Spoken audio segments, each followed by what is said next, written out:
I come from the web.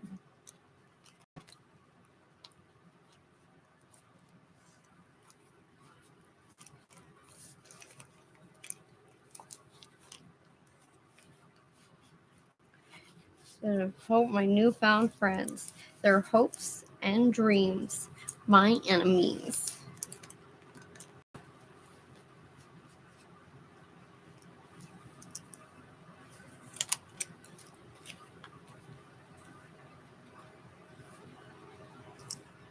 Oh wow, my hand hurts.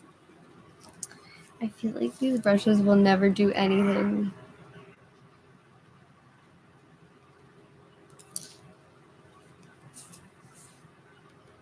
It's such a stupid brush.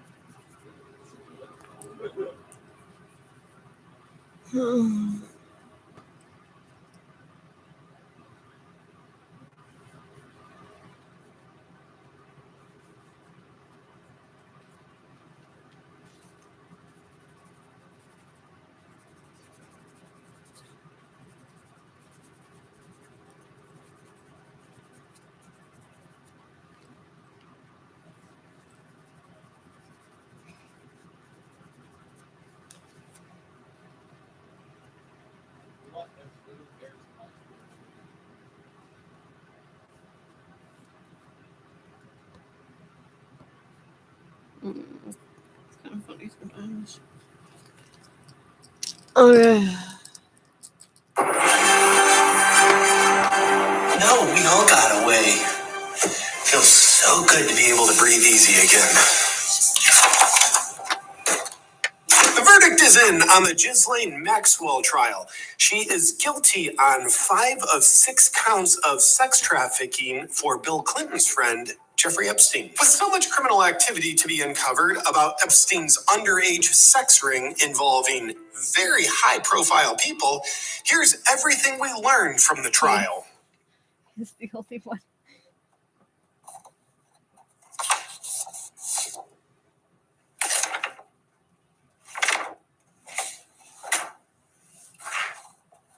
Now that we're done with that segment, here's what we didn't learn. Maxwell was found guilty of sex trafficking. We know who she sex trafficked, the victims. We know who she sex trafficked for, Epstein, but we don't know who she sex trafficked to. The prosecutors must have just forgotten this key question that happens to be the most important question of this whole case. With the high-profile sickos in Epstein's black book that deserve to be brought to justice for their criminal activity, normally the prosecutor would offer a plea deal in exchange for Maxwell naming names so that, well, justice could be served. Because the prosecutors, after all, are part of the justice system. Did the prosecutors do that in this case? No, it turns out not. She must have, just forgot to do that. Who is the prosecutor who accidentally kept the high-profile names from being exposed to the courts and the public? Oh, it's Maureen Comey, the daughter of former FBI Director James Comey. Here are some fun facts about James Comey. They certainly have nothing to do with influencing his daughter's eyes wide shut prosecution of this case. Comey donated to Hillary Clinton's presidential campaign in 2015, which she lost. Thank God. As the FBI director, Comey is the one that cleared Hillary following an investigation into her email server. Hillary Clinton happens to be the wife of former President Bill Clinton. Speaking of Bill Clinton, while there was an investigation into potential illegal corruption of his presidential pardon of Mark Rich, James Comey took over the investigation and then concluded Bill Clinton did nothing illegal. And Bill Clinton happened to fly on Epstein's private jet 26 times and visited his pedo island. And our fact checkers have concluded that none of that correlates to anything. Let's move on. James Comey, who has a proven track record of protecting the Clintons, must be proud of his daughter, who was just coincidentally assigned to prosecute Maxwell and forgot to uncover the names of who she sex trafficked to. In other coincidental news, Maureen Comey was set to be the prosecutor of Jeffrey Epstein, prior to him definitely killing himself. What are the odds that she would be the prosecutor in both cases? Kinda low, right? But that's cool. While she was working the Epstein case, Jeffrey had a first unsuccessful suicide attempt. There was video footage from outside his cell at that time, and Maureen Comey just accidentally lost the footage. Probably nothing on it, or else she would have kept better track of it, right? Besides, everyone makes mistakes. Like for me, I can never find my car keys. There they are. They're actually pretty hard to lose. Moving along to other news, also worth suppressing, the presiding judge over the case, Judge Allison Nathan, allowed evidence to be redacted to hide sensational and impure information, like a little black book listing high-profile names of child abusers. Yes, let's hide that. Judge Nathan also banned all press from the trial. Why would she do that? We don't know. She's a high profile judge, and we're just a bunch of idiots, so we wouldn't understand her reason. But what we do understand is Judge Nathan is an Obama appointee who just 1 week before the Maxwell trial began received a promotion from President Biden to a higher office, the U.S. Second Circuit Court of Appeals. Also worth not noticing, remember those prison guards who just happened to accidentally turn the security cameras off at the exact time that Jeffrey Epstein murdered himself in his jail cell? While all eyes were on the Maxwell trial, federal prosecutors quietly dropped their case against the prison guards, which is fine. The prosecutors probably just found out that the guards didn't do what the guards did. In conclusion, case closed on Epstein, right? I don't think we need to ask any more questions, because justice has been served by victimizing the innocent, protecting the guilty, and diverting your attention away from how we're doing it and who we're doing it for. Oh, look, it's the Omicron variant. Good night. What Wilder wants you to know is because of censorship, the only way you and I can ensure we stay connected is by having you join my Awaken Warrior newsletter list at awakenwithjp.com/join me. Right, Wilder? Aw.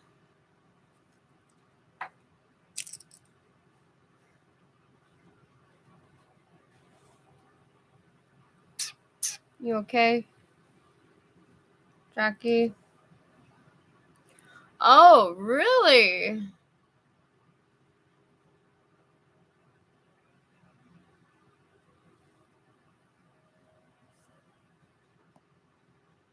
Huh. Trevor Noah is suing a New York City hospital and doctor after he was left with, quote, permanent and severe injuries after surgery in 2020. Last month, The Daily Show host filed a lawsuit against Dr. Riley J. Williams and the Hospital for Special Surgery in Manhattan, which stated he suffered from severe emotional distress and great physical pain caused by the procedure. Trevor claims that the defendants were negligent and careless in failing to treat and care for him in a careful and skillful manner. The court papers also hold the defendants accountable for failing to prescribe proper medications and failing to use proper tests and examinations in order to diagnose the conditions that the comedian was suffering from. The papers further outline how Trevor was left bedridden at home, where he endured severe nervous shock and mental anguish. Wow. The 37-year-old star says that the ordeal prevented him from engaging in his usual occupation for a long period of time, while some of his injuries are of a permanent nature. However, the claims were denied by the Hospital for Special Surgery, who dubbed the allegations meritless. A representative added that the hospital is committed to excellence in the care they provide to each of the more than 150,000 patients that they treat each year. I think that was probably not the right word that you should have used there, bud.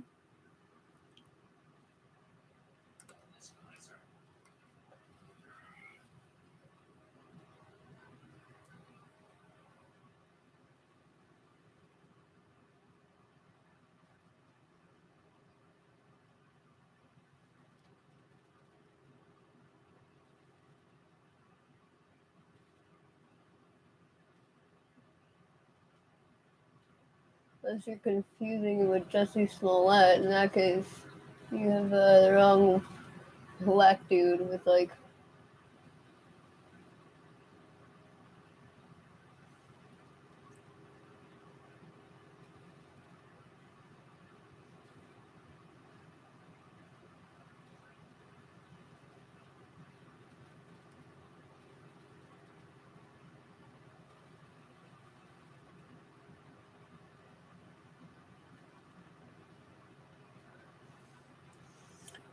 Ooh.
Chemicals all up in the ass.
Okay.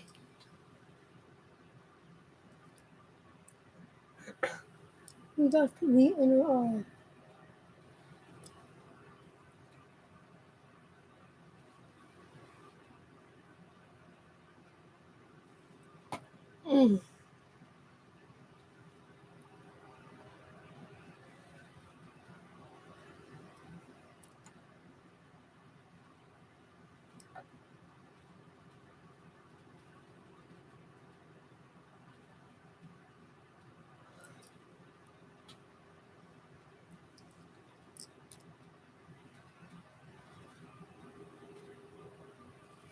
Okay.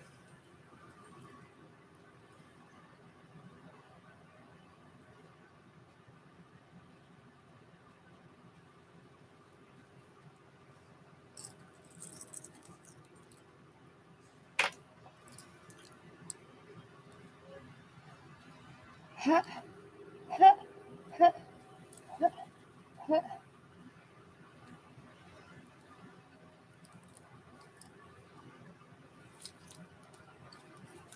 No one. Let's do fucking something. Let's do fucking scared shit. I'm gonna make him a sandwich. He's gonna be like, what the fuck is going on?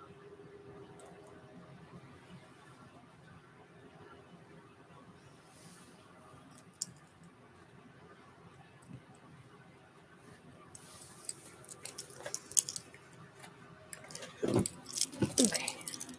Experts say if you want to understand how COVID spreads, check your toilet. And just like what you'll find there, the news isn't all that pretty. Wastewater samples revealing record levels of coronavirus across the U.S.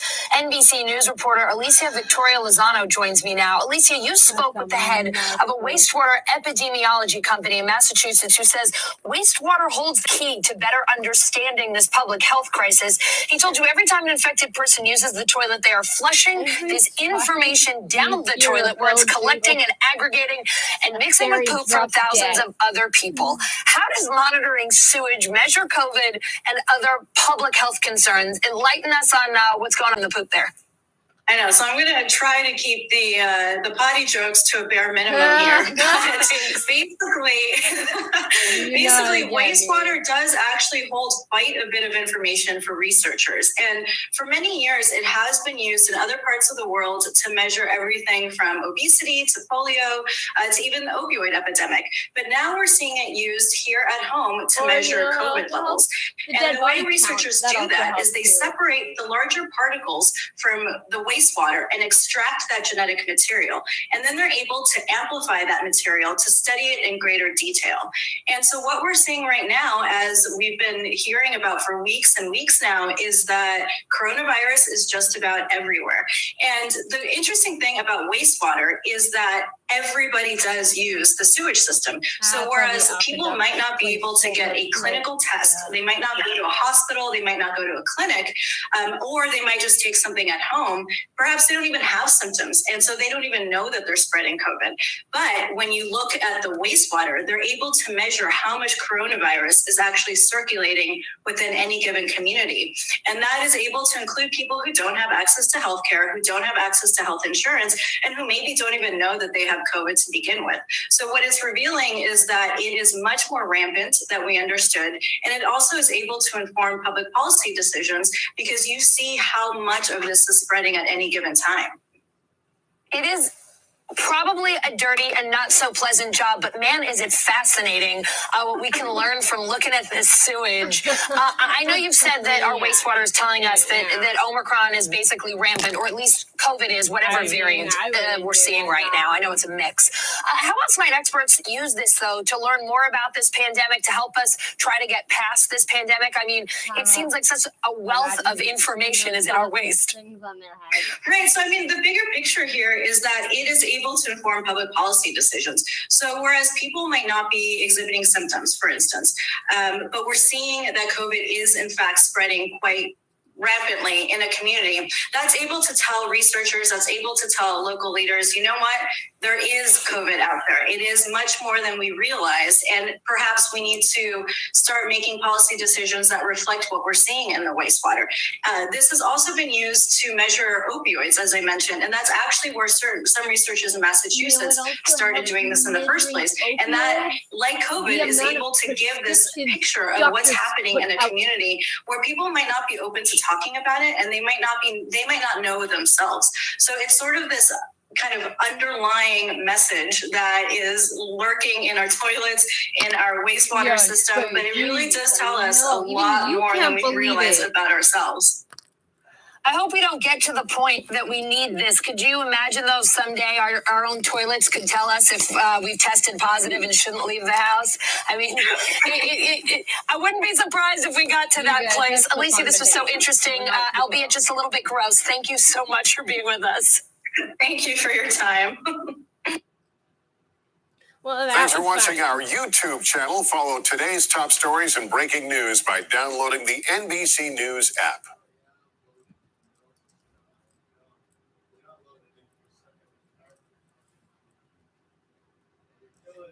You dumb fucking cooks.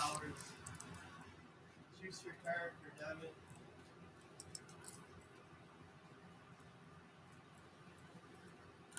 Choose. Who do you think decides whether you live or die? Most of you would say it's fate. But in our world, a pandemic-ridden world, it's big pharma, a bunch of companies that make vaccines and medicines. They decide who lives and who dies. And that makes them dangerously powerful. Let me explain how. Omicron cases are rising. There is talk of vaccines and boosters. By all indications, booster shots will be a regular feature in our lives. And we know who stands to gain. Big pharma. They're rolling in money. They're blackmailing governments. They're fueling inequity. They're setting arbitrary terms and conditions, jacking up prices, pushing secret deals. And yet we have little choice but to take their vaccines. That is the kind of power they wield. Which is why I say, in today's world, big pharma decides whether you live or die. How did they acquire this power? How dangerous can they be? And why is no government stopping them? That's what we'll discuss today. Hello and welcome to Gravitas Plus. I'm Palki Sharma Upadhyay and I have some stories for you. We'll start with the story of Martin Shkreli. This man, he used to be America's most hated man. What did he do? Sold this drug, Daraprim, an important weapon in the fight against malaria. Also another serious infection caused by HIV. There was a time when this drug, Daraprim, cost $13.50. Then Martin Shkreli entered the scene. He bought the manufacturing license for Daraprim and jacked up prices by 5,000%. You heard that right, 5,000. So the medicine that sold for $13.50 started selling for $750. People were furious. Patients, doctors, lawmakers, everyone protested. But Shkreli could not care less. I know you're smiling, but I'm very serious, sir. And I truly believe. I truly believe. Are you listening? Insulin. Yes. Eventually, the law prevailed. Shkreli was convicted for securities fraud. Sent to 7 years in jail. Recently, he paid $40 million to settle allegations of price gouging. And this is a man who did not even make drugs for a living. He managed a hedge fund. Yep. When asked about the price gouging, he said, I would have raised the prices higher and made more profits. Now, you have to understand where he comes from. As a hedge fund manager, his primary duty was to make money for his investors. Yep. But, I don't want to hear about some fucking teeny bopper bitch with no soul. Catalytic converter theft dies from being crushed. I mean, like... Oh, no. Oh, please be what I'm looking for.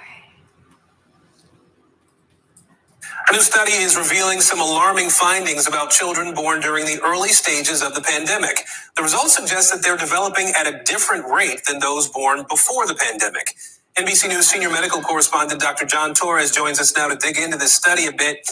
Dr. John, can you break down this study for us here a little more specifically and how it was conducted? Definitely, Aaron. And what we have known from the past, especially in wartime environments, that the stress that a mother endures during pregnancy can affect the baby later on, especially in the early stages of pregnancy and the baby in the early stages of their development once they're born. But what we didn't know is how that stress during the pandemic might be affecting them. And that's what the study set out to prove. And it was a study done in the springtime of 2020. So this was back, a year and a half ago. It was in New York City. And if you remember back then, New York was what we were calling at the time the epicenter of the epicenter. So it was a very stressful environment. I was there. I think you were there as well. What they did is they ended up getting 250 pregnant women, and then they followed their baby 6 months after they were born. They also compared that to 60 women who had given childbirth before the pandemic, and these babies were born before the pandemic, and they looked at the two of them, and they found out that children who were born during the pandemic ended up having some issues, and particularly having issues with fine motor skills, gross motor skills, in other words, being able to pick up things or reach for things, and then social developments at the 6-month time period. And so this is, like you mentioned, kind of an alarming finding. It's a small study, but it's showing that stress can affect the fetus, which we've known, and can affect the baby, but at the same time, the pandemic stress is one that can affect them heavily, Aaron. What can women do? What can women who are pregnant now take away from this study? Well, not too much. Well, one of the biggest things to understand with the study is it looked also at whether pregnant women had gotten COVID during pregnancy or not, and they found no difference at 6 months of age of the child in any of these things they looked at: fine motor skill, gross motor skill, or social development. What mattered was the stress they were enduring during that pregnancy. And so the one thing you can take away from here is realize that this is happening, and what the researchers are saying is these children who are born during the pandemic need to be followed closely throughout their lives, especially their early lives, to make sure that they're going to do okay and get the help they need. Also realize that what might be normal stress for you could be stress that's hard to handle for somebody else for a variety of reasons. And so stress is very relative, meaning it's a very personal thing. If you do need help, go ahead and try and get the help you can get. But the stresses they were talking about were basically, lack of housing, lack of food, the stress of what was happening with job insecurities, those types of things. So, it goes without saying, if you can get a handle on those things, get a handle on those things. But sometimes stress gets to a level where it's very difficult. If it's at that point, then go ahead and seek help when you can, Aaron. All right, Dr. John Torres, we appreciate that. Thank you. Or Thanks for watching our YouTube channel. Follow today's top stories and breaking news by downloading the NBC News app. fucking focus. It's crunch time, bro. This is fucking unbelievable. Oh god. You guys can't even fucking pretend to be like fucking on the same level as the rest of us. Nose or throat swab? What is the best way? Shove a Q-tip into your nasal. Like your dirty nasal passage, which is meant to keep germs from entering your body. That's why you snot out and you blow your nose. Kind of like how vaginas are self-cleaning machines. It's called discharge. Sex education right here. Or you could fucking piddle on a fucking pee stick like you're a fucking pregnant chick.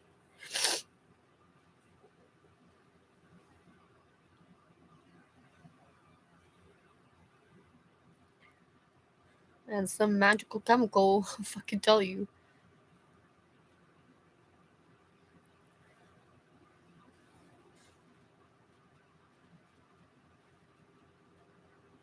Minnesota?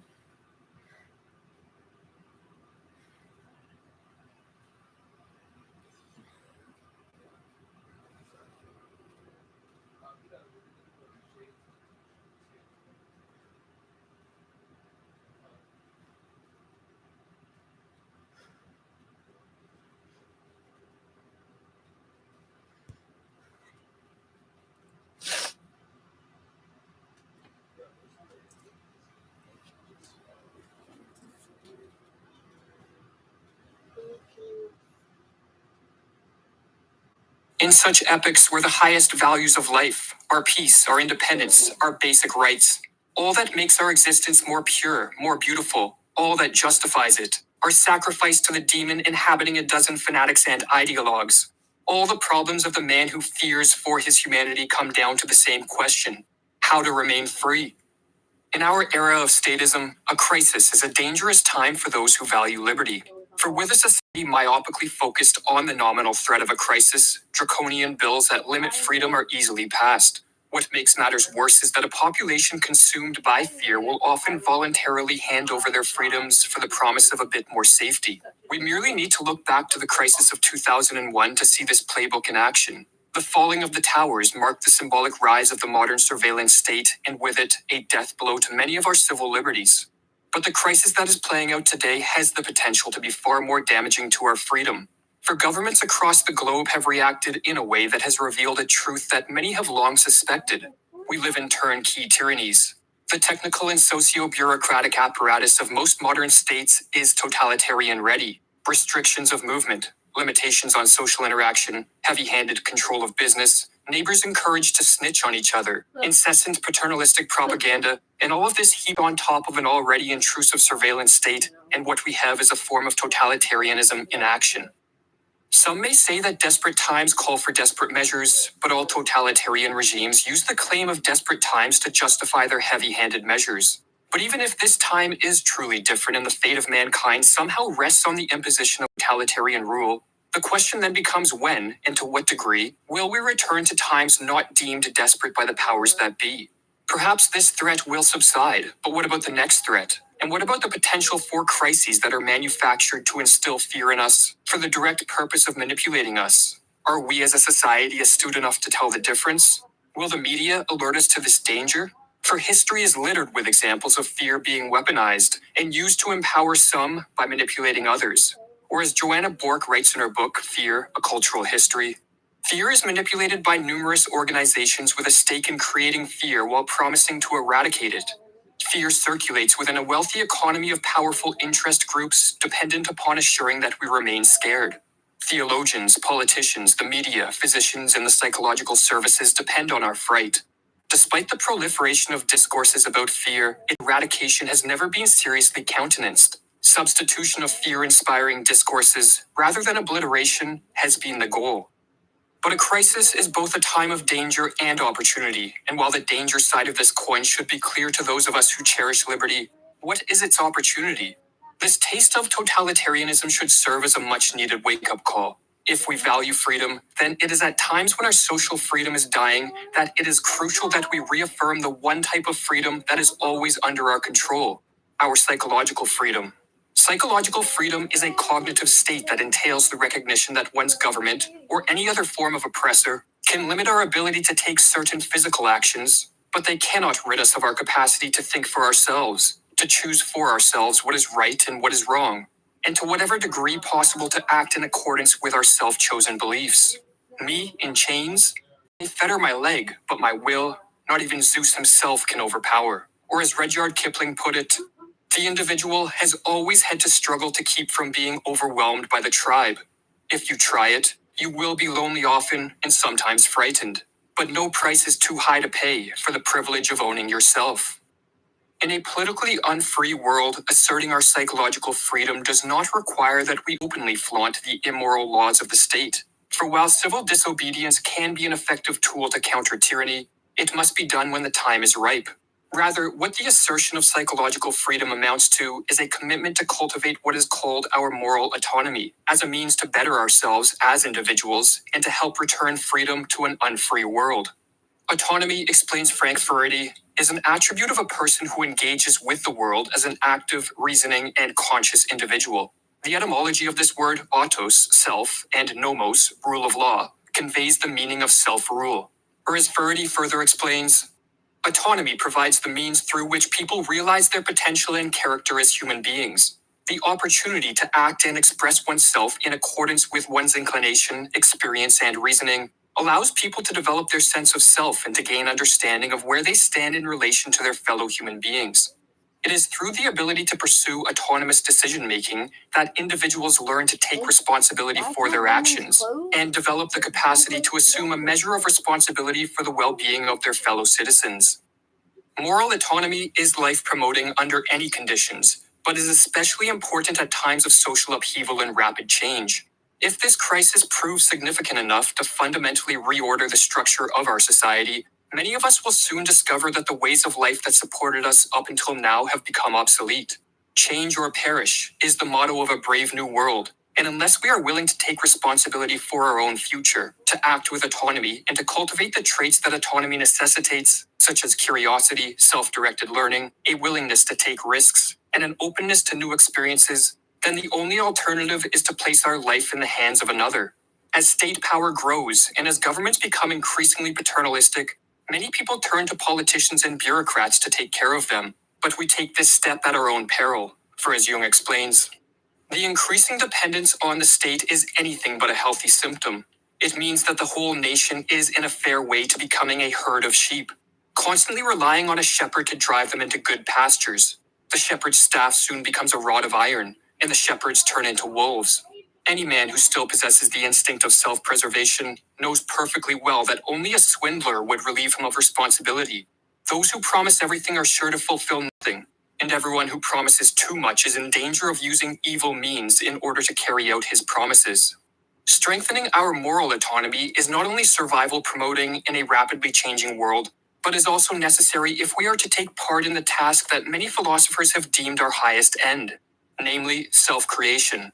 Self-creation, or what amounts to the unfolding of inner potentials as we strive to become a more whole version of ourselves, requires the exercise of our moral autonomy. For as Nietzsche wrote, nobody can build the bridge for you to walk across the river of life, no one but you yourself alone. There are, to be sure, countless paths and bridges and demigods which would carry you across this river, but only at the cost of yourself. You would pawn yourself and lose. In a free society, the task of self-creation is in many ways forced upon us. But as a society shifts ever closer to total state control, self-creation becomes much more challenging as our opportunities for both cultivating and expressing our potential diminishes. This truism is what led Alexander Solzhenitsyn to describe totalitarianism as a land of smothered opportunities. But even though self-creation proves harder in a condition of extensive state control, The size of the task must not be used as an excuse to avoid it. Rather, we should recognize the truth of Jung's words that a man grows with the greatness of his task. Becoming a man or woman who continues to self-create in the face of an increasingly regimented and conformist world is one of the greatest tasks we can commit to, and is a task that can imbue our life with the meaning and purpose we need to flourish. For as Stefan Zweig put it, only he whose soul is in turmoil, forced to live in an epoch where war, violence, and ideological tyranny threaten the life of every individual and the most precious substance in that life, the freedom of the soul, can know how much courage, sincerity, and resolve are required to remain faithful to his inner self in these times of the herd's rampancy. Only he knows that no task on earth is more burdensome and difficult than to maintain one's intellectual and moral independence and preserve it unsullied through a mass cataclysm. Only once he has endured the necessary doubt and despair within himself can the individual play an exemplary role in standing firm amidst the world's pandemonium.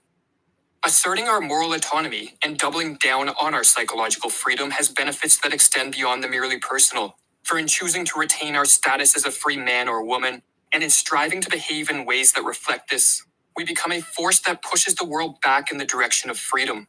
For contrary to what statist propaganda teaches, freedom cannot be imposed on us from above, nor is it created or destroyed at the ballot box. Freedom emerges at a societal level when enough of us recognize its value and structure our lives accordingly. Or as Butler Schaefer explains, you and I can bring civilization back into order neither by seizing political power nor by attacking it, but by moving away from it, by diverting our focus from marbled temples and legislative halls to the conduct of our daily lives. The order of a creative civilization will emerge in much the same way that order manifests itself through the rest of nature. Not from those who fashion themselves leaders of others, but from the interconnectedness of individuals pursuing their respective self-interests. Fortunately, a shift in a society towards more freedom does not require that we wait around for a majority to recognize the value of liberty. As the study of spontaneous order in chaotic systems teaches, the emergence of a new form of order only requires a tipping point to be reached, and this can be effectuated by a minority of the agents acting in any given system. In societal terms, it can be thought of as follows. In the middle, you have the great mass of men and women. Such individuals do not cultivate their own worldview or critically evaluate their value systems. They merely adopt what they see as most expedient. On one side of this human herd, you have those who wish to control them, the power-hungry who thrive off the existence of the state, and who are motivated to keep people believing that state power is social progress, and that state solutions are the only solutions. On the other side of the herd, you have those who value freedom and who understand that human flourishing is intimately tied to freedom's presence. Currently, the scale is heavily tipped toward the ideas of statism, as most people have forgotten, or perhaps never been taught, the great value of freedom. But as history shows, the tide can turn back toward freedom. But this will only occur if enough of us keep the flame of liberty burning at its darkest hours. The great events of world history are, at bottom, profoundly unimportant, writes Jung. In the last analysis, the essential thing is the life of the individual. This alone makes history. Here alone do the great transformations first take place, and the whole future, the whole history of the world, ultimately spring as a gigantic summation from these hidden sources in individuals. In our most private and most subjective lives, we are not only the passive witnesses of our age, and its sufferers, but also its makers. We make our own epoch.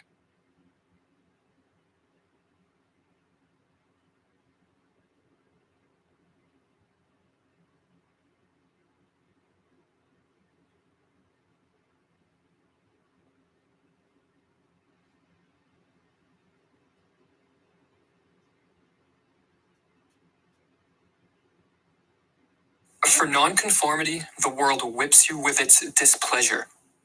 This remark by Ralph Waldo Emerson makes it clear that the forces of conformity were quite strong when he lived nearly 200 years ago. However, he would likely be surprised at the extent to which the whipping of nonconformists has now been made possible with the emergence of social media and other mass communication technologies. No longer is conformity primarily enforced by members of one's community, but rather through online social networks, people from all over the world can ostracize, shame, and ridicule those who fail to hold beliefs or display behaviors which are considered socially acceptable. But this magnified ability to enforce conformity comes at a price. as it is the nonconformists who bring forth the new ideas, creations, and ways of living which produce a vibrant society. Furthermore, many who have reflected on the human condition have suggested that too much conformity deadens the human spirit, and that a fulfilling life is one which sees the flowering of one's uniqueness, not the mimicking of the crowd. The purpose of this video will be to examine why we are so susceptible to conformity, and to look at why nonconformity is such an important ingredient in a life well lived. While conformity can be defined as the imitation of behaviors, beliefs, and values which are considered socially acceptable, nonconformity, for the purpose of this video, is not merely the rejection of the socially accepted. A person who rejects things just out of the desire to be different still conforms, as their life, like that of the more typical conformist, is still shaped by an external source, that being the crowd. True nonconformity, in contrast, is displayed to the degree that one's life path and thus character are shaped by behaviors, beliefs, and values which are chosen for personal or authentic reasons. In many cases, this will entail the adoption of things considered socially acceptable, but the nonconformist adopts them because they understand their utility, while the conformist adopts them merely out of the desire to be accepted. While there are numerous forces behind the tendency to conform, some have suggested that the fear of death is one of the most influential factors in this respect. In his Pulitzer Prize-winning book, The Denial of Death, Ernest Becker describes this existential fear as follows. This is the terror, to have emerged from nothing, to have a name, consciousness of self, deep inner feelings, an excruciating inner yearning for life and self-expression, and with all this yet to die. It seems like a hoax. What kind of deity would create such complex and fancy worm food? According to Becker, we cannot face up to the reality of our death without experiencing debilitating anxiety, and so we attempt to quell this anxiety by denying death. Denial of death is achieved by what Becker called striving for the heroic, or in other words, attaching ourselves to a purpose, cause, or creation which we believe will outlive our physical existence, thus granting us a form of immortality. There are two main paths to heroism, the path of the nonconformist, or what Becker calls cosmic or personal heroism, and the path of the conformist, which he calls cultural heroism. The path of the nonconformist consists of cultivating one's unique potential and using one's talents and skills in the creation of something novel and meaningful. What is one's true talent, his secret gift, his authentic vocation, writes Becker? In what way is one truly unique? And how can he express this uniqueness, give it form, dedicate it to something beyond himself? In creating something which will in a sense live on past one's physical existence, and which is the expression of one's uniqueness, be it a work of art, a scientific discovery, or an entrepreneurial endeavor, one's life, according to Becker, will be characterized by a form of personal heroism. This personal heroism helps one deny death in a manner conducive to psychological health and vitality. However, by the time most of us reach adulthood, we have been inculcated to view our uniqueness not as something to be cultivated, but as something to be shunned. Very few people view themselves as capable of bringing forth anything of significance into the world, and so are incapable of engaging in personal heroism. For such people, an alternative route to the denial of death is required, or else they run the risk of being overwhelmed by anxiety and nihilistic despair. This alternative is found through conformity and the adoption of predetermined social roles, or what Becker calls cultural heroism. While this path limits the expression of one's uniqueness and leads to a life dominated by Okay. We're having such a good time. We're having a ball.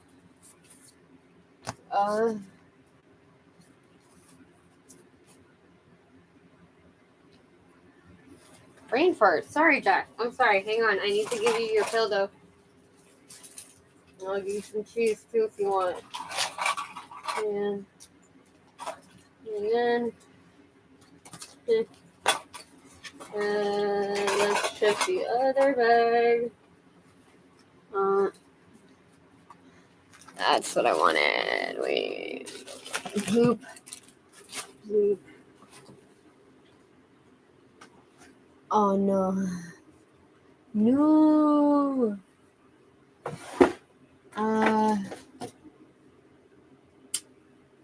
Yeah, fucking dum-dum. What'd you do?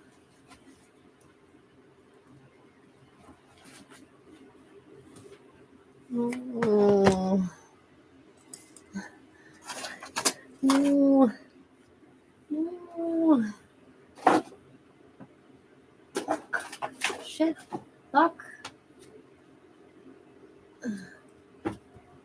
Shit. Who the fuck is shooting us? Oh, well, fire missiles. I'm trying to like the I'm tired. Okay, well, have a now. 10,000 missiles.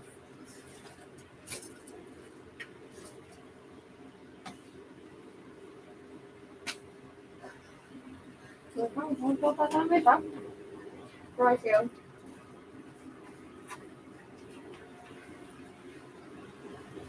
Australia's still down there. Like, WTF?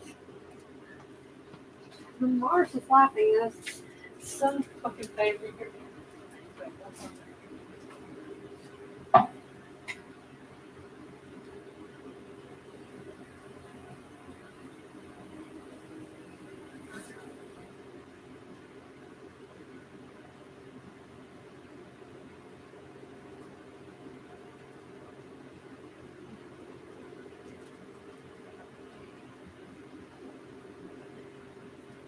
Ow. Wow. That really hurt.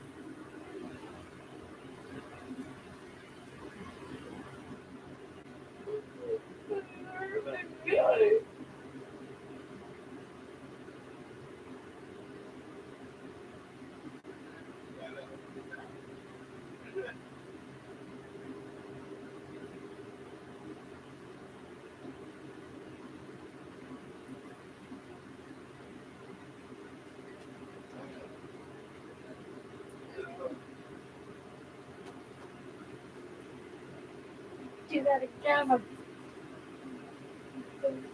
First.